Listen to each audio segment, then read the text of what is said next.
My name is Michael Cohen. I'm the Community Relations and Research Director at the Jewish Holocaust Center. And it's a privilege for our center to host today's function, which is being held on the traditional lands of the Bunburang of the Kulin Nation people, whom I wish to acknowledge as the traditional owners. My brief as host is simply to welcome you to the Jewish Holocaust Center. I shall leave the formal introductions to Kostas Antoniadis, who chairs the Pontian Coordinating Committee Association, and on whose initiative we're meeting today. The Jewish Holocaust Center is a fitting place to mark the victims of genocide, whether the genocides of communities of the former Ottoman Empire, Cambodia, Rwanda, Sudan, Bosnia. Tragically, the list is extensive. Over the years, we've joined with other communities to memorialize the dead and are committed to do so for all time. Our gathering this afternoon is a commemoration, for which reason we shall forego questions and discussion. At the conclusion of today's commemoration, you're most welcome to visit our Holocaust Museum downstairs. The museum was established 33 years ago by Holocaust survivors. Since that time, our facilities have grown exponentially to accommodate some 22,000 students annually as part of a well-established education program. Our testimonies department, and we have here the head of testimonies, Mr. Philip Maisel, OAM, who runs the department. He's crawling into his seat, who runs and has been working here in a voluntary capacity for some 25 years. Our testimonies department has over 13,000 survivor testimonies on record, and our archive department accommodates about 20,000 artifacts from the pre-Second World War period and the Holocaust era. It's my pleasure now to invite Kostas Antoniadis to formalize the introduction of today's commemoration, after which the Jewish Holocaust Center's inaugural genocide scholar, Dr. DONNA FRIEZE, will introduce our keynote speaker. Thank you, ladies and gentlemen.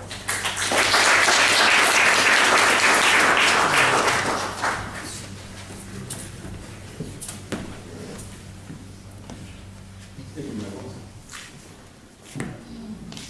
The Honorable Mrs. Christina Simantidakis, Consul General of Greece, Mr. Stefanos Konstantinos, President of the Australian Federation of Pontian Associations, Capital Dignitaries is not here yet, such as the representative of the Assyrian Federation, the Arcadian Federation, and the representative of the Central Greek community.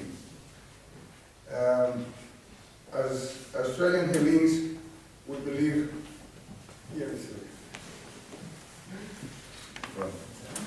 as Australian Hellenes, we believe it is essential to acknowledge the traditional owners of this land, just as we demand that the Hellenes, Armenians, and Assyrians are acknowledged as the indigenous people of Eastern Thrace, Anatolia, Pontos, the Southern Caucasus, and the Middle East. I would also like to pay my respect to their elders, past and present, and the elders from the other First Nations communities who might be here today. Every year, on the 19th of May, we commemorate the victims of the Hellenic, Armenian, and Assyrian genocide, the first genocide of the 20th century. Millions of Hellenes, Armenians, and Assyrians were killed by the Ottomans, and even more people became homeless, deported from their country they called home for thousands of years.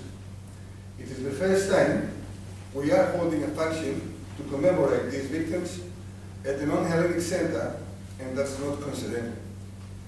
We wanted to hold this function here because we believe you, the people of the Jewish community, will understand us more than anybody outside there because you've been through it. We are here because we want to inform the broader Australian community about the Hellenic, Armenian, and Assyrian genocide, and finally get the recognition of the federal government of Australia. A recognition of the genocide is an ethical conversation with the victims and their families, but more than anything, it is to protect the future generations of similar atrocities. If we don't remember, we are bound to make the same mistakes. However, these atrocities still go on. As Michael mentioned before, in Cambodia, in the Kurdish, the Rwanda, Bosnia, still go on. Professor Paul Bartrop is here today to talk to us about the importance of preserving the memory. Combating the defeat of memory is the topic. On behalf of the Coordinating Committee of the Pontian Association of Melbourne, I would like to thank Professor Bartrop for being here with us today and accepting to be our guest speaker. A big thank you to Donna FRIEZE to accepting to participate in today's significant event. And also, at last, I'd like to thank a big thank to Michael Cohen for introducing Professor Bartrop to our group, but more importantly for his generosity of time, patience, and willingness to work with us. Without him, this event wouldn't be possible today. Thank you.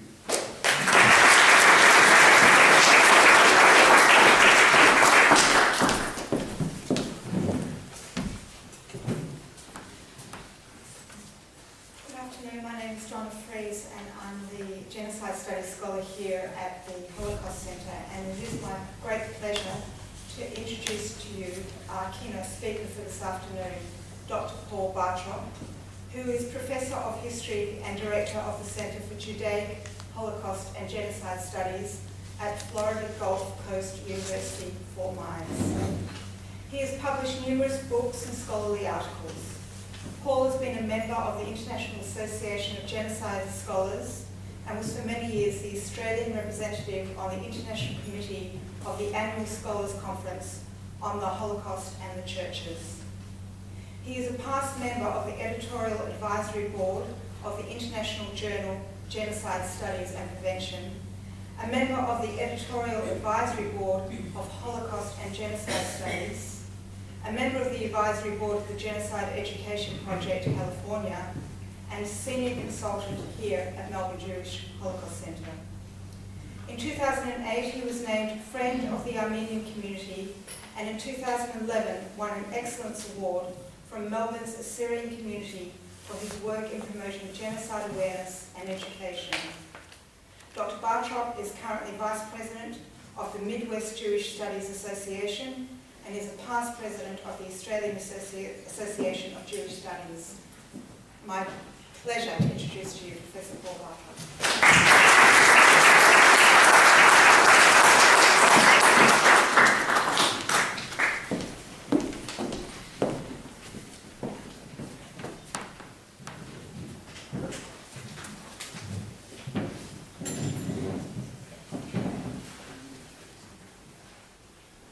Thank you so much for that kind introduction.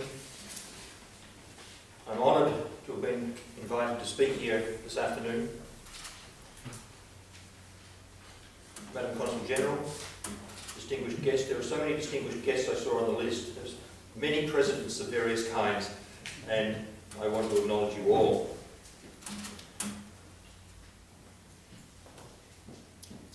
I'd like to open my remarks by sharing a quote with you. Without any further ado, I'll just get straight into it.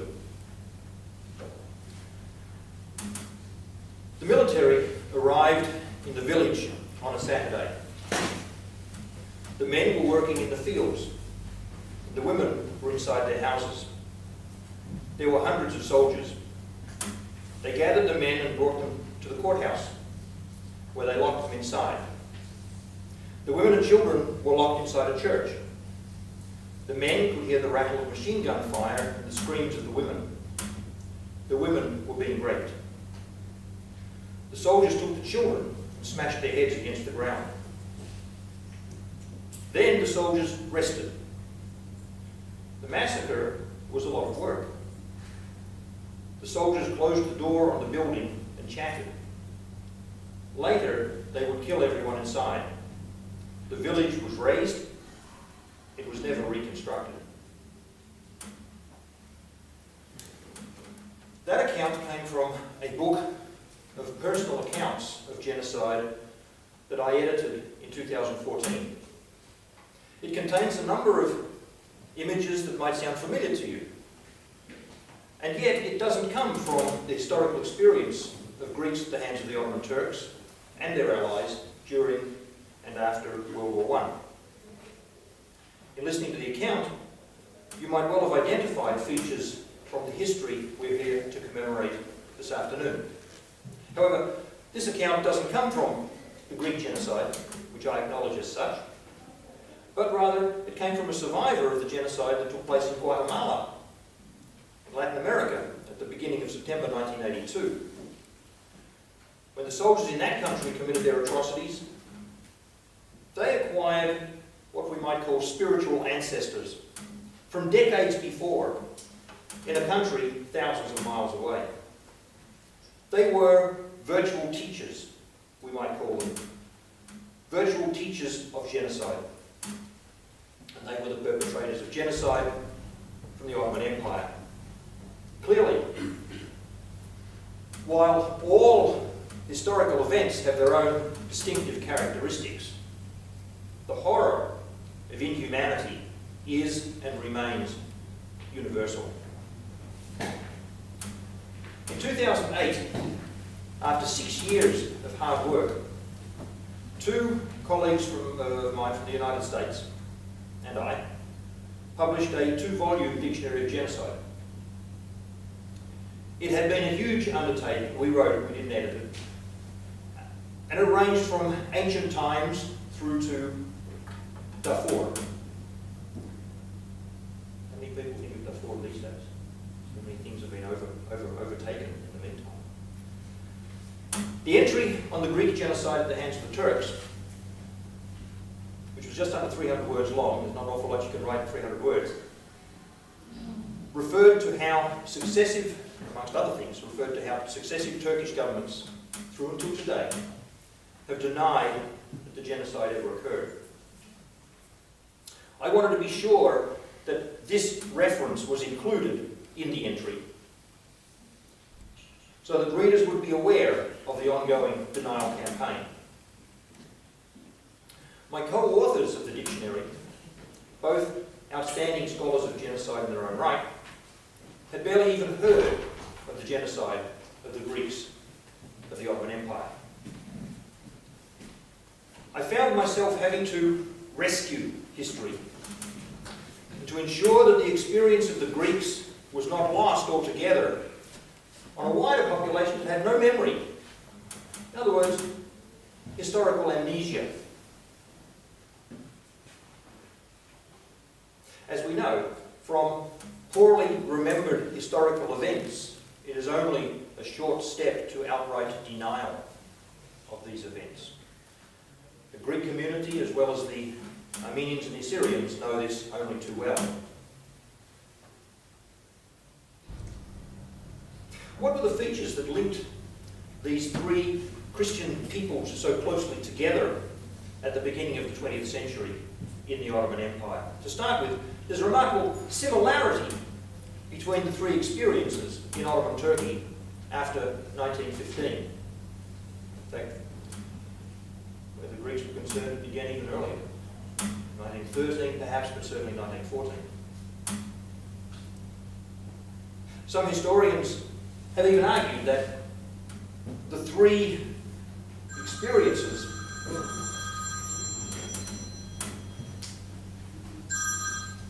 are actually so similar that they are intertwined.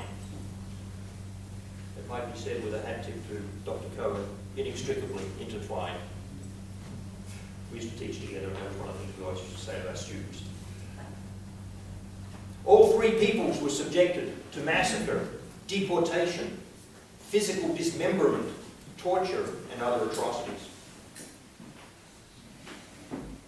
A large proportion of the deaths occurred as a result of death marches. Many of those who died were victims of heat, starvation and thirst, exposure, and incessant brutality at the hands of their captors. And all three were, to use the term again as I said, Christian minorities confronting an anti-Christian Islamic tsunami. You know your own history. If you're Greek in this room, you know your own history. I'm not about to waste your time on a day such as this by telling you things you already know. I prefer to think that what we in the early 21st century can take out of the experiences of the early 20th century and build from there. This day of remembrance is one from which we can derive positive meanings rather than feelings of helplessness and despair. It was a period of utter helplessness and total despair. But we can nonetheless still see that all was not lost, that within the darkness there were still some candles which flickered and kept alive the vision of a hope, the vision of humanity in a world gone mad. On a personal note, I'll say I have to derive meanings such as these if I'm not to go mad myself, given the work that I do.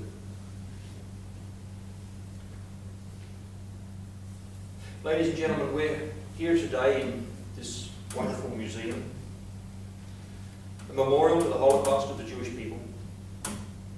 It was established at the initiative of Holocaust survivors, determined not to forget and to educate future generations about the horrors that people can inflict on others in the name of perverted visions of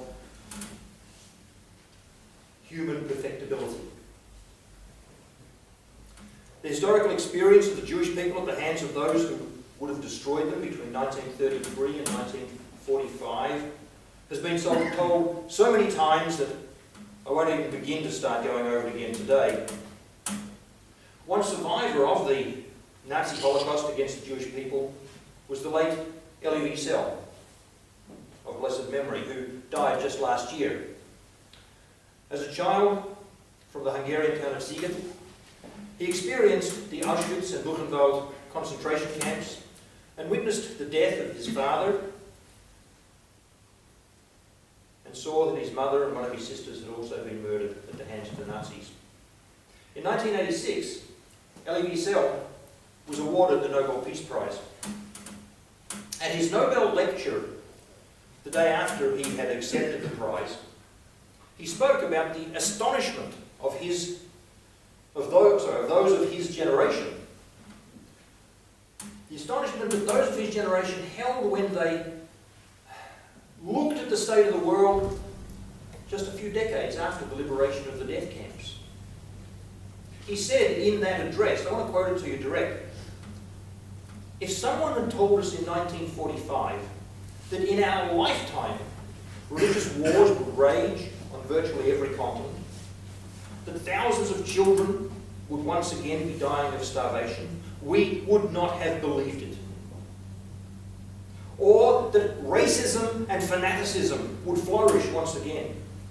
Nor would we have believed that there would be governments that would deprive men and women of their basic rights simply because they dared to dissent. How, this is the key, I think, to where he was heading, how is one to explain all this unless we consider the defeat of memory?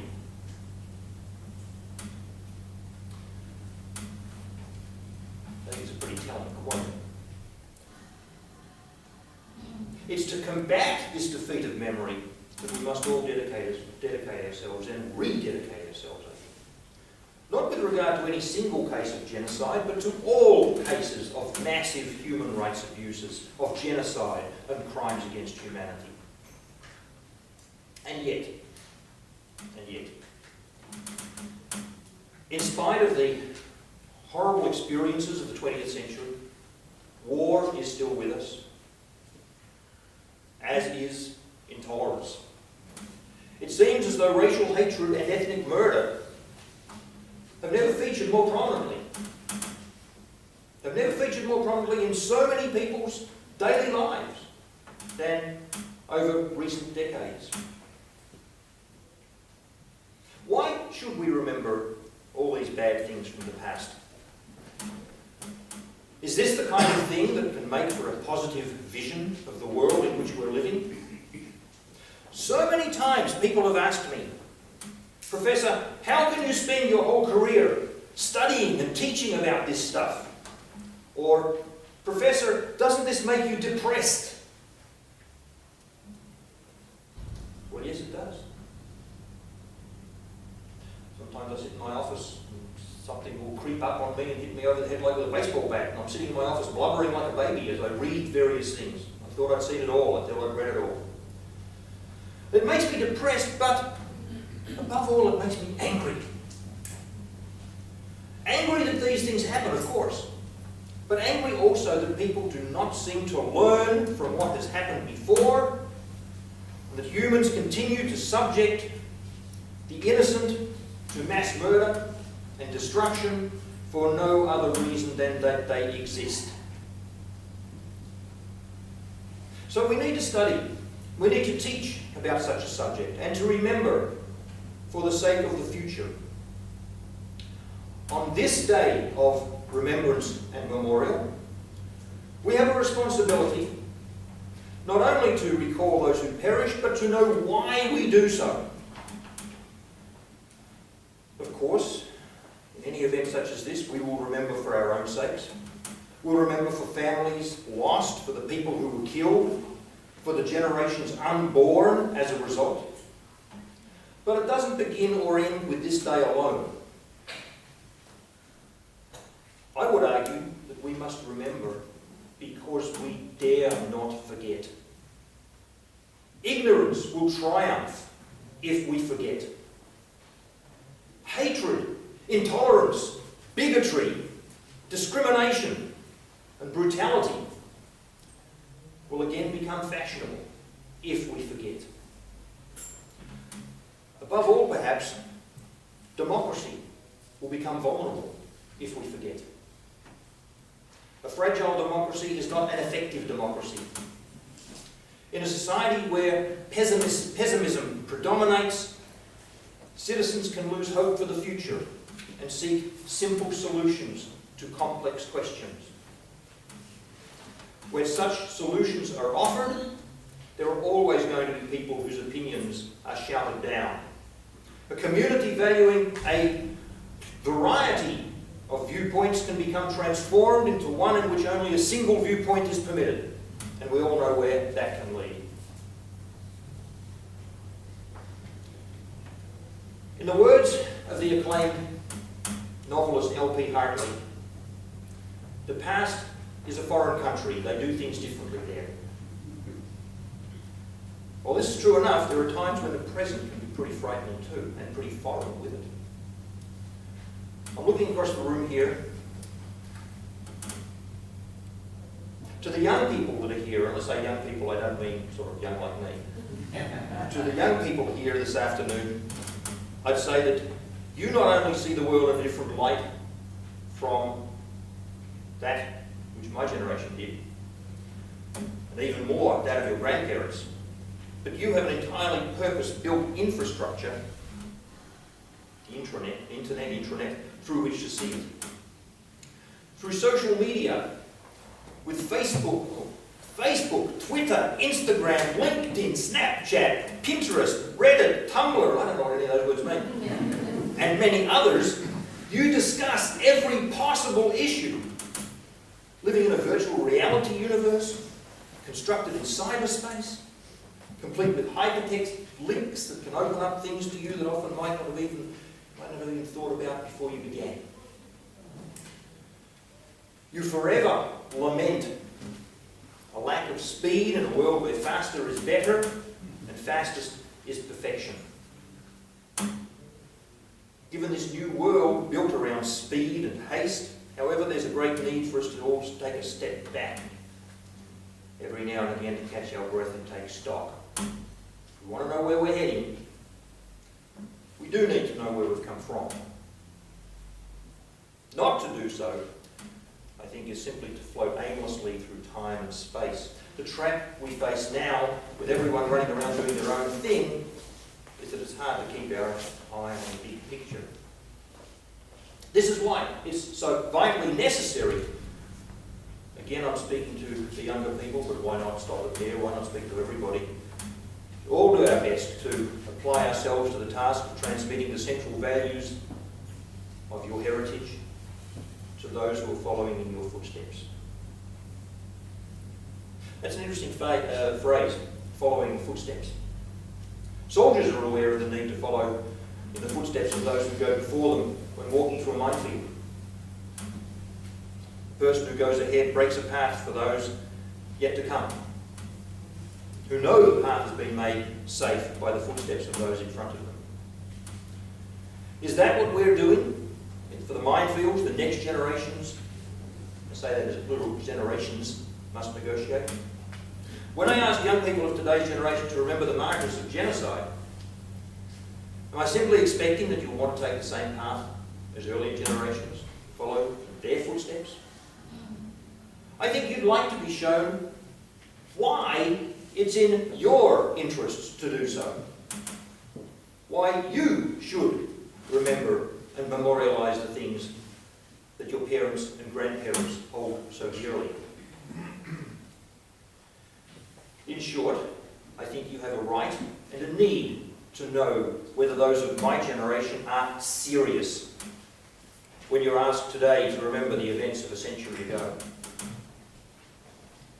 This is why I'm inclined to look at any day of remembrance such as this as one on which I would rededicate myself to the future through an awareness of what the past has involved. And now, harkening back to those of my generation, the other young people, I would recall from the Bible the book of Joel. The book of Joel opens with the words, "Hear this, you old men, and give ear, all you inhabitants of the land. Tell your children of it, and let your children tell their children, and their children another generation." It's there from the Bible onwards. An Australian, Richard Hall, has written this slightly differently in another context. He said, "We need to remember the past so that we can be vigilant against those who have learned nothing." I think it's a wonderful way of putting it, a wonderful summary way of putting it. We're here today to remember the martyrs and to mourn their loss.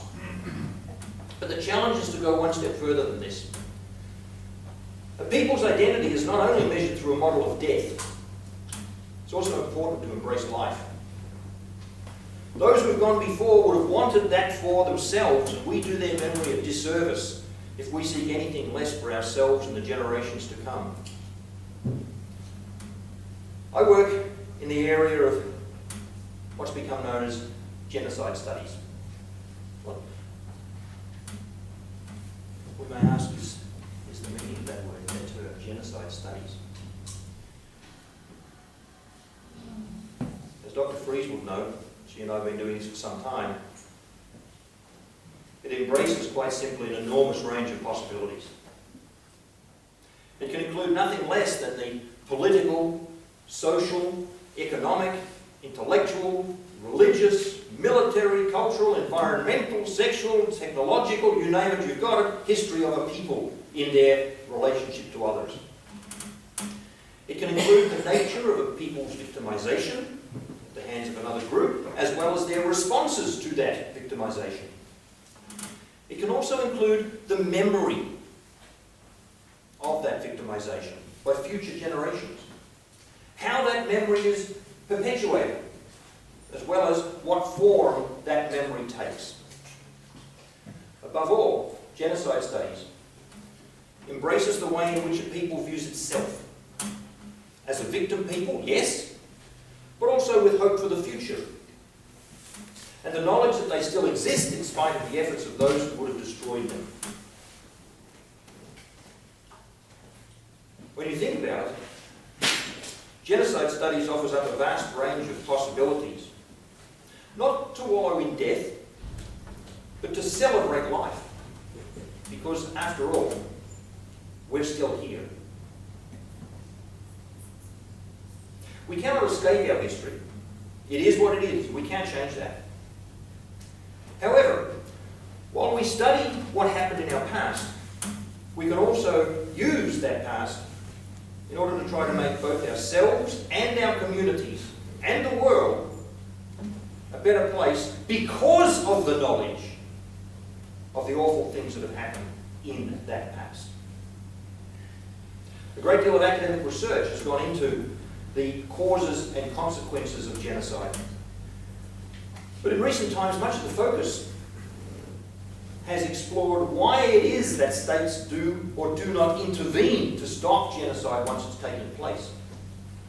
Another trend has been concerned with searching for ways to prevent genocide before it actually breaks out. These are the kinds of things engaged in by political scientists, by sociologists and lawyers.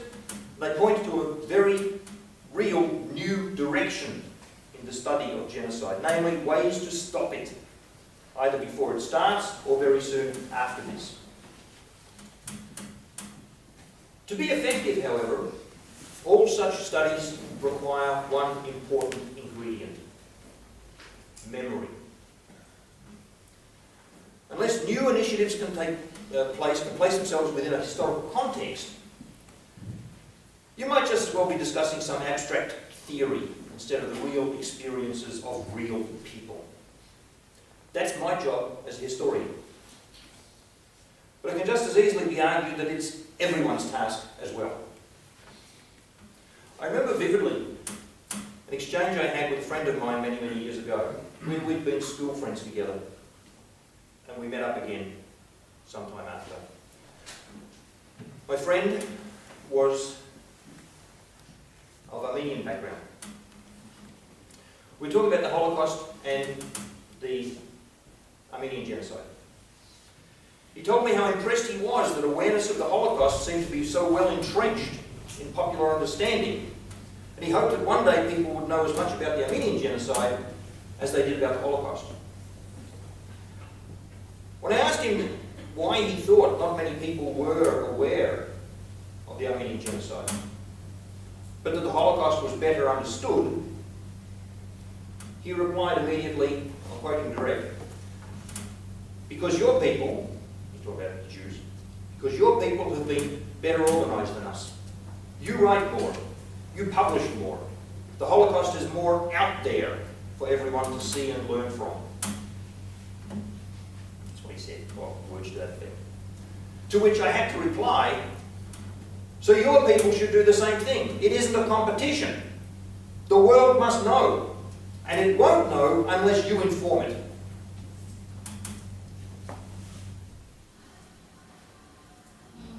I think you'd have to agree with me that the experience of the Greeks at the hands of the Ottoman Turks is largely unknown among the general public. Certainly in Australia, though it had other countries such as the United States and Canada as well. Of course, the Turks know about it, but as we know, they're not prepared to admit it. Either to knowing about it or to having committed it in the first place. There are hundreds and hundreds of accounts, I'm sure maybe even more than hundreds and hundreds, of the Megali Catastrophiae. Unless these are able to be accessed by the general public, by teachers and students, by professors and researchers, the knowledge of what happened will be restricted to only a very small range of people, and probably within the Greek community, and that's it. If we're able to overcome the defeat of memory, we need as many people as possible to know what happened. The Holocaust, Rwanda, Bosnia, Cambodia, East Timor, Darfur, Armenia, Pontos, Assyria. It's a shocking list. It's a shocking list from which the world never seems to learn its lesson. In 1966, if you just bear with me for a moment, the historian of the Holocaust, Jacob Robinson, wrote as follows. This is a wonderful quote, I think it's a very, very important quote. I just want to share it with you, if I may, for a moment. My students love this quote when I bring this out. He wrote, "The usual course of any particular community is even and uneventful. Ordinarily, little of historical significance takes place, except in those rare times when a peak of military, political, intellectual, and moral activity is reached. Thus, each year brings a few people, a few ideas, a few groups to the fore.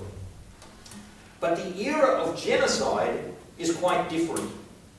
Then, in the span of only a few years, every single community is faced with the greatest crisis possible to a group, the crisis of its very existence.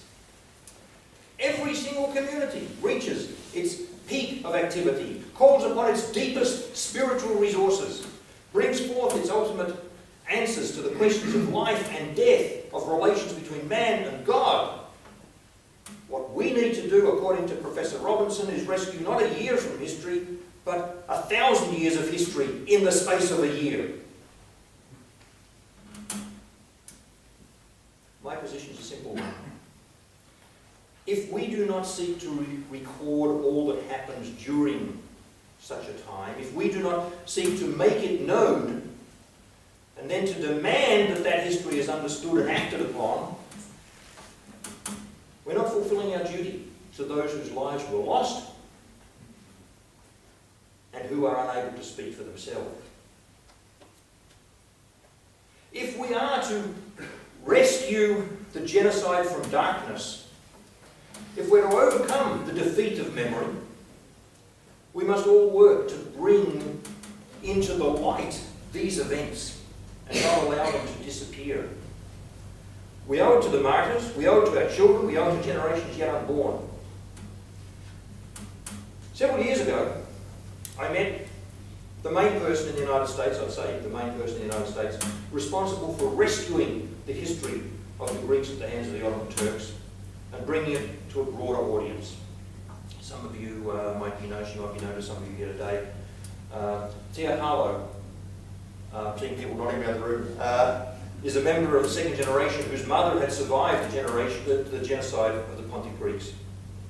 Tia and I since saw each other a number of times, and we discussed at some length in many places, not only in the United States but also in Britain. We seem to bump into each other at conferences everywhere.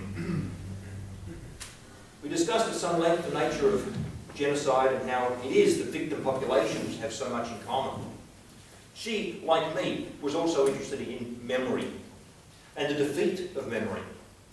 When the tyranny of time intrudes and when, as William Shakespeare has the king say in Henry V, old men forget. Considering why people forget and the urgent need for us to rescue the memory of survivors, on a different occasion than when we saw each other, Tia said the following. I'll quote her. She said, "Memory is the window through which we view history from those who have lived it."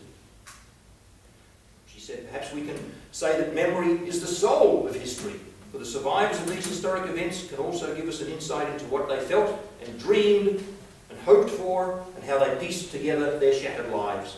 Without their memory, we might be completely at the mercy of the fabricators of our own history. Wonderful words. Ladies and gentlemen, friends, let me conclude. Yes, I'm heading towards an end. Let me conclude with the words of a hero of mine, General Romeo Dallaire, the commander of the United States troops in Rwanda during that country's genocide in 1994. General Dallaire disobeyed the orders he received from UN headquarters. He was an upstander who said no when ordered to not get involved in stopping the killing. The killing that saw 1 million people killed in the space of 100 days. UN headquarters said, this is not your fight. He was not prepared to accept that as a human being. By doing so, his own actions saved up to 30,000 people from certain death. After he was relieved of command for his disobedience, and reflecting on what had happened during that horrible time in 1994, he said, this has become what I call it, the watchword by which I live my life. All humans are human, and there are no humans more human than others.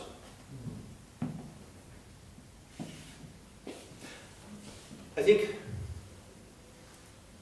all survivors of genocide, from any background, would hope for a time when to be human means that we are more morally aware because we know of the potential existence of radical evil in every human society, and when we recognise the duty we each have to look out for the interests of all. And I think this is the message that all of us here today, looking ahead but with a memory of the past, perhaps should take out into the world as we leave here this afternoon. All humans are human. There are no humans more human than others. Ευχαριστώ. Thank you very much.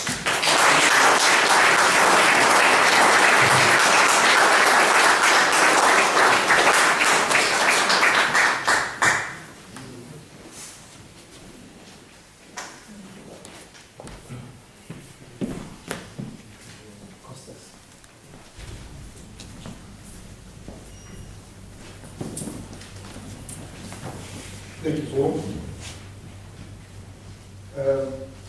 Για όσους δεν ξέρω αν έχουμε κανέναν που δεν καταλαβαίνει αγγλικά εδώ, θα ήθελα να πω ότι ο Πολ όσα είπε είναι καθηγητής ιστορίας στην Αμερική. Θα σας πω ένα στα ελληνικά που πιστεύω θα συμβολίζει την ομιλία του ολόκληρη,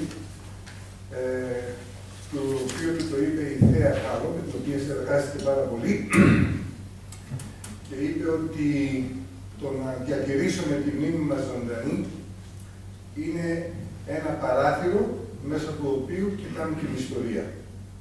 Και ο λαός χωρίς ιστορία χάνεται. Αυτό είναι, εξαφανίζεται. So, we're here today to commemorate all the victims of the genocide. So, pretty much we're concluding here, and I would like to invite Mr. Prodromidis to come and light the candle. So, παρακαλώ τον κύριο Πρωτομίδη να έρθει να ανάψει ένα κερί της μνήμης όλων των θυμάτων των γενοκτονιών αλλά και του Ολοκαυτώματος.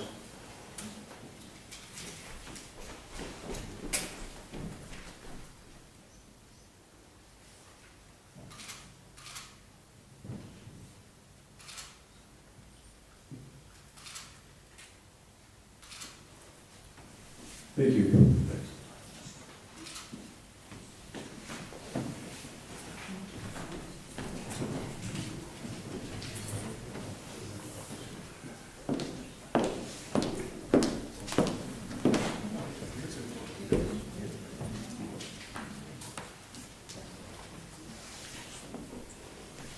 Well, today we are here to commemorate the genocide of the Pontian Greeks. It is important to remember that what unites Pontians and all Greeks, Assyrians and Armenians, is not World War I, but genocide that reverberates and ruptures generations after the events. We know that at least 350,000 Pontic Greeks were massacred, 750,000 Assyrians and 1.5 million Armenians. And today, as Michael noted, is a memorial to the dead. But these numbers do not take into account, as Paul mentioned, the generational damage caused by genocide. Those who lost their culture, their homes, who were raped, and those forcibly absorbed, not assimilated, but absorbed into perpetrated cultures. This is because genocide is not determined legally, nor by its corner, Raphael Lemkin, as a hierarchy of numbers killed, nor even by numbers killed alone, but by the destruction caused to the group, a destruction that often has pernicious consequences to the life and lived health of that group. Today is a commemoration of this genocide, a recognition and an understanding of the damage caused by genocide from Melbourne's Jewish population to Melbourne's Pontian, Greek, Assyrian and Armenian communities. I'd really like to thank Professor Paul Bartrop for his keynote speech, and also the Consul General of Greece, the President of the Australian Federation of Pontian Associations, the Chairman of the Pontian Committee Association, the President of the Assyrian Federation, and other dignitaries and everybody else who is here today. As an outsider/insider here today, I'd like to remove my Holocaust Centre cap for a moment and don my Deakin University scholarly hat to thank the Jewish Holocaust Centre for hosting this important event and recognising and commemorating the genocide of others. And now I'd like to present gifts to Paul and to Kostas.